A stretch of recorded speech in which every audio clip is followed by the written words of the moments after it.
নদীটা কি সুন্দর শান্তিতে বয়ে চলেছে, মনে হচ্ছে শুধু যেন তাকেই থাকে। কিন্তু আমাকে তো এক্ষুনি বাড়ি ফিরতে হবে, নইলে মাঝে বকবে।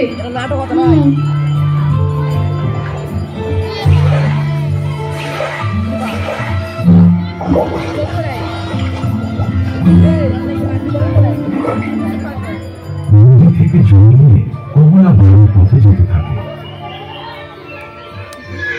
আর সেই সময় রাজ্যের রাজা তার মিত্র যুবরাজের সঙ্গে সাক্ষাৎ করতে ঘোড়ার গাড়িতে চেপে গোলকুঞ্জ রাজ্যের দিকে আসছিলেন। আর ঠিক সেই মুহূর্তে মাত্র এক পলকের জন্য কমলাকে দেখে মহারাজ ইন্দ্রবর্মার খুব ভালো লেগে যায়। মহারাজ ইন্দ্রবর্মা কমলাকে দেখার জন্য তার ঘোড়ার গাড়ি থামিয়ে দেয়। কি মনোমোহিনী রূপ, এমন রূপবতী কন্যা আমি তো আগে কখনো দেখিনি। এই যে শুনছেন, এই যে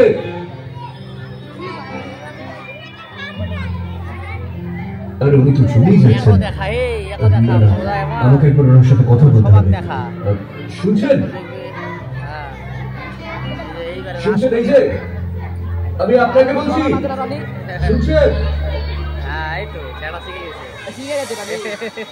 রূপবতী কন্যা আমার রাজ্যে? হ্যাঁ যুবরাজ, অমূল রূপবতী কন্যা আমি আগে কখনো দেখিনি। রূপ আমাকে মুগ্ধ করে দিয়েছে। তাহলে এতগুলো বছর পর কাউকে মনে ধরলো আপনার? যুবরাজ, এবার আপনি পারেন ওই কন্যাকে আমার জন্য খুঁজে নিতে। আমি না করবেন না যুবরাজ, ওই কন্যাকে আমি আমার রাজ্যের রানী করতে চাই। বেশ, তবে এই ব্যাপারে আমি আপনাকে কতটা সাহায্য করতে পারবো জানি না, কিন্তু একজন আছে যে আপনাকে এই রূপবতী কন্যাকে খুঁজতে সাহায্য করতে পারবে। কে সে? কমলার খোঁজে মহারাজ ইন্দ্রবর্মা উদ্বিগ্ন হয়ে পড়েন। তাই যুবরাজের কথা মতো বীরের সাহায্য নেয়। বীর, যুবরাজ আমাকে বলেছেন একমাত্র তুমি পারবে ওই রূপবতী কন্যাকে আমার জন্য খুঁজে দিতে। কিন্তু আপনি যেমনটা বর্ণনা দিচ্ছেন তেমন কোনো মেয়ে তো এই রাজ্যে আছে বলে আমার মনে হয় না। না বীর, আছে আছে, আমি নিজে চোখে দেখেছি। মেঘ বরণ কেশটা, চাঁদের ন্যায় তার রূপ, চাঁদের গায়ে যেমন কলঙ্ক থাকে তার মুখবরণেও একটা ছোট্ট তিল আছে। সবকিছু মিলিয়ে যেন এক রূপকথার অষ্টমারি।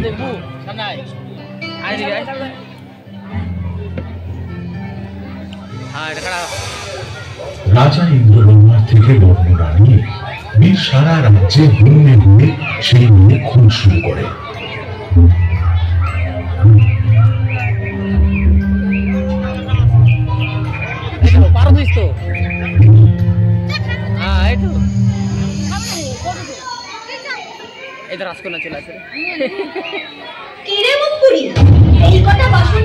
কত সময় লাগে?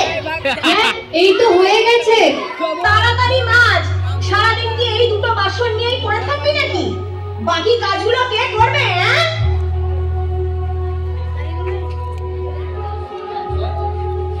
এই তোকে যে আমি ডাল বাটতে বলেছিলাম সেটা কোথায়? আমি তো এখন রূপচর্চা করব। আমি বেটে রেখেছি তো, রান্নাঘরেই আছে। চল মা চল, আমি তোকে ডাল বাটা লাগিয়ে দিচ্ছি। কমলা সৎমা ও সৎমায়ের সঙ্গে একটি ছোট্ট বাড়িতে থাকতো। কমলাকে তার সৎমা ও সৎবোন একেবারে সহ্য করতে পারত না। বাড়ির সমস্ত কাজ কমলাকে একা হাতে সামলাতে হতো, আর কাজে দেরি হলেই কমলার উপর চলতো অত্যাচার। দেখি ডালটা ভালো করে মাখিয়ে দি, তাহলে তোর আরো কয়েকশো গুণ বেড়ে যাবে। কিন্তু মা, ওই কমলা তো কিছু ব্যবহার করে না, কিন্তু ওকে দেখো কি সুন্দর ওর রূপ। ছাড়ার কথা, তুই এটা মা। নীলুর মা তার মুখে সুন্দর করে ডালবাটা মাখিয়ে দেয়। ডালবাটা মাখার সাথে সাথে নীলুর মুখে প্রচন্ড জ্বালা করতে থাকে।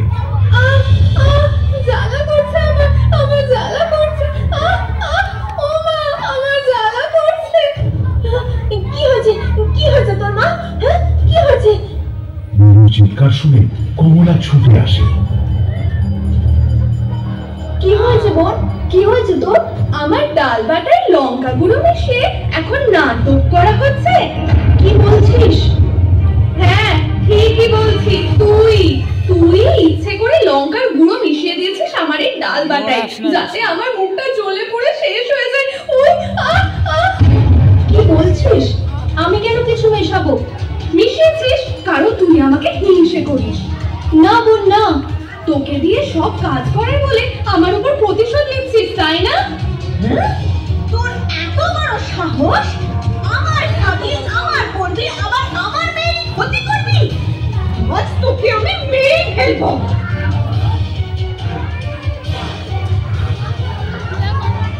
এই বলে কমলাকে তার সৎমা মারতে শুরু করে। ঠিক হয়েছে, ঠিক হয়েছে, আমার তো আসলে কিছুই হয়নি। তোকে মার খাওয়ানোর জন্যই তো নাটকটা করলাম। এবার দেখ দেখ কেমন লাগে। হ্যাঁ মা, ওকে মারো, মারো ওকে, আরো মারো। মেরো না মা, মেরো না আমায়, আমি কিছু করিনি, আমি কিছু করিনি। মেরো না মা আমায়। কি বলছো রে? এমন কাউকে তুমি খুঁজে পেলে না? আশেপাশে সব জায়গায় খুঁজেছি, কই কোথাও তো সেই রকম কাউকে পেলাম না।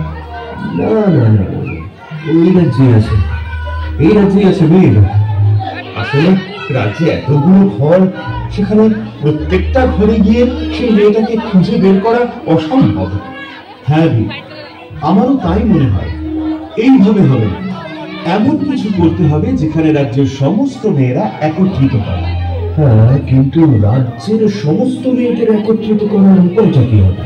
উপায় একটা আছে। আছে? কি উপায়? স্বয়ংবর সভা। শুনুন শুনুন শুনুন, রাজ্য পরিভ্রমণে এসে বল্লভপুরের মহারাজ ইন্দ্রবর্মা তাঁর রাজ্যের রানী নির্মিত করবেন। তাই আপনাদের সকলের পরিবারের কন্যাকে নিয়ে সেই অনুষ্ঠানে স্বয়ংবর সভায় অংশগ্রহণের আমন্ত্রণ রইল।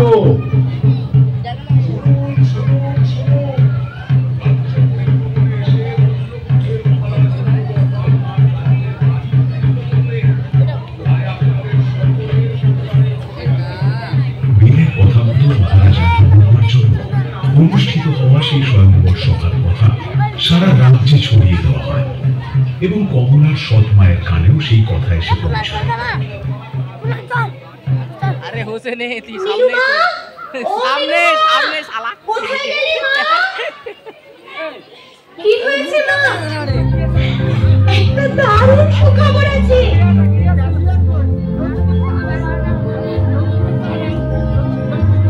রাজ্যে ভ্রমণে এসে বল্লভপুরের রাজার নাকি কন্যা সুন্দরী মেয়েকে পছন্দ হয়েছে, আর সেই মেয়েকে খুঁজতে আমাদের গৌরগঞ্জ রাজবাড়িতে বল্লভপুরের রাজা ইন্দ্রবর্মা স্বয়ংবর সভা অনুষ্ঠিত হবে।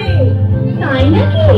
হ্যাঁ রে মা, আমি জানি রাজা ইন্দ্রবর্মার তোকে দেখে পছন্দ হবেই হবে। মা, আমার অনেক দিনের স্বপ্ন ছিল আমি রানী হব। আমার অনেক পোশাক, অনেক অলংকার হবে। ও আমার তো ভেবেই কেমন লাগছে। এবার মনে হয় আমার সেই স্বপ্ন সত্যি হবে। তুমি আমি এত সুন্দর করে সাজাবো যে রাজা মশাই তোর থেকে চোখ সরাতেই পারবে না।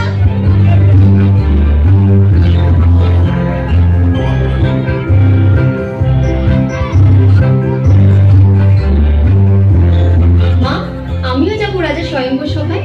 বোনের মতো আমাকেও সাজিয়ে দেবে তো? কি? তুই আবার স্বয়ংবর সভায় যাবি? এত বড় সাহস! তুই আমার মেয়ের রানী হবার পথে বাধা হবে? তোর হচ্ছে। এই বলে কমলার সৎ মা তাকে টানতে টানতে একটি ঘরে নিয়ে যায়। ছেড়ে দাও মা, ছেড়ে দাও আমায়, আমি তো কিছু করিনি, ছেড়ে দাও আমায়। ছেড়ে দেব? অনেক চালিয়েছিস, এবার থাক এই ঘরে বন্দী হয়ে।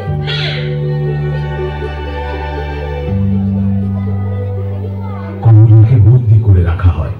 এদিকে পরের দিন রাজবাড়িতে রাজা ইন্দ্রবর্মার আয়োজিত স্বয়ংবর সভায় রাজ্যের সমস্ত মেয়েরা সুন্দর করে সেজে উপস্থিত হয়, কিন্তু ইন্দ্রবর্মার কাউকে পছন্দ করে। কমলার পথ চিন্তা শালা খেলা বুঝবি ভাই না না না না, এদের মধ্যে কেউই সেই নয়। ও ভাই চল তুই এদিকে কমলা ঘুমে কাঁদতে থাকে। খুলে দাও, এই দরজা খুলে দাও। কেন আমায় আটকে রেখেছো? আমি বাইরে যেতে চাই, আমি বাইরে যেতে চাই। মা, মা, মা কোথায় তুমি? কোথায় তুমি মা? অন্যদিকে কমলার সৎমা তার মেয়েকে সাজিয়ে গুছিয়ে সেই স্বয়ংবর শহরে এসে হাজির হয়।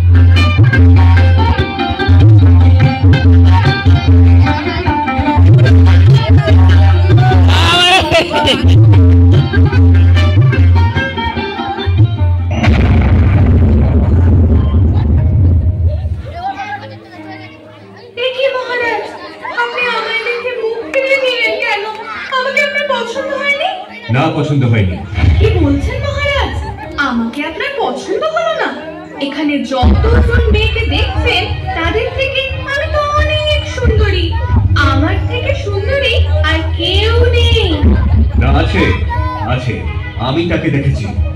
তার সুন্দরতা পৃথিবীর সব সুন্দরতাকে হার মানিয়ে নেবে।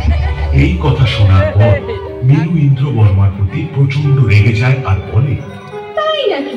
তাহলে কোথায় সে? ডাকুন তাকে, আমিও দেখতে চাই আমার থেকে সুন্দরী কে আছে।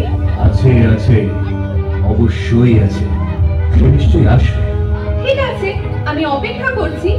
কিন্তু সে যদি না আসে তাহলে কিন্তু আপনাকে স্বয়ংবরের নিয়ম অনুসারে আমাকেই বিবাহ করতে হবে। কিন্তু এই কথা শুনে ইন্দ্রবর্মা খুব চিন্তিত হয়ে পড়ে এবং বীরের কাছে ছুটে যায়।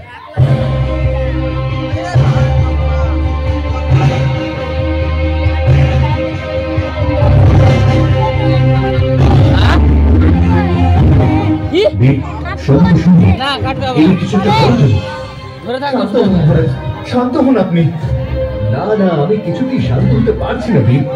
তাহলে কি সত্যিও আসবে না? এদিকে কমলার বাড়ির পাশ দিয়ে শঙ্কর থেকে জন্মাতে যাচ্ছিল। হঠাৎই সে কমলার চিৎকার শুনতে পায়। মা, বোন, কোথায় তোমরা? দরজাটা খোলো। আমি কথা দিচ্ছি আমি এখান থেকে বহু দূরে চলে যাব। তোমাদের কাছে আর কখনো ফিরে আসবো না, কখনো না। শুধু এভাবে আমাকে আটকে রেখো না। দরজাটা খোলো, খুলে দাও, খুলে দাও আমায়, খুলে দাও। আরে কি যেন কাঁদছে মনে হচ্ছে। ওই যে ওই দিক থেকে মনে হচ্ছে কান্নার শব্দটা আসছে। যাই তো, একবার গিয়ে দেখি। শঙ্করী কমলার কান্না শুনতে পেয়ে তার বাড়ির কাছে চলে যায়। কি হচ্ছে তোমার? তুমি কাঁদছো কেন? কি তুমি? আমি শঙ্করী, এই পথে যাচ্ছিলাম। তোমার কান্নার শব্দ শুনে ছুটে এলাম। কি হয়েছে তোমার? আমাকে আমার মা এই ঘরে আটকে রেখেছে। তুমি দয়া করে দরজার শিকলটা খুলে দেবে। আটকে রেখেছে? কিন্তু কেন? আচ্ছা দাঁড়াও, আগে এই ঘরের দরজাটা খুলে দেবে।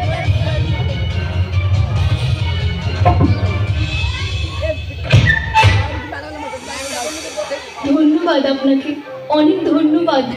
এইবার বলো তো, তোমাকে কেন এইভাবে বন্দি করে রেখেছিল? এরপর কমলা শঙ্করীকে সব কথা খুলে বলে। তোমার সৎ মা তোমার সাথে এত অত্যাচার করে? আমি আর এখানে থাকবো না। আমি এখান থেকে চলে যাব, অনেক দূরে চলে যাব। না, তুমি আমার সাথে যাও। নিচে নাম নিচে নাম নিচে নাম নিচে নাম নিচে আসো। শঙ্করী কমলাকে মেয়ের মতো করে সুন্দর করে সাজিয়ে তোলে। এদিকে মহারাজ ইন্দ্রবর্মা তখন মন খারাপ করে বসে থাকে। মহারাজ, সময় তো চলে যাচ্ছে। কোথায় সেই আপনার সুন্দরী? চিন্তা করিস না, আজকে তোর সাথেই মহারাজের বিয়ে হবে। ঠিক সেই সময় শঙ্করী কমলাকে রাজকন্যার রূপে সাজিয়ে সেই স্বয়ংবর সভায় এসে হাজির হয়। ইন্দ্রবর্মা কমলাকে দেখে অবাক হয়ে যায়। এই তো সেই কন্যা, একে আমি খুঁজছিলাম। সেই কেশ, সেই হাসি, সেই তেল। কমলা, তুই? কমলা, বাহ, ভারী সুন্দর নাম তো। যুবরাজ, বীর, আমি একেই বিবাহ করতে চাই। ইন্দ্রবর্মার মুখে এই কথা শুনে মেনু তার মাকে নিয়ে রাগ করে সেখান থেকে চলে যায়। এরপর সবার আশীর্বাদে সেই স্বয়ংবর সভায় মহারাজ ইন্দ্রবর্মা কমলা সুন্দরীকে বিবাহ করেন এবং তাকে রানীর মর্যাদা দেন।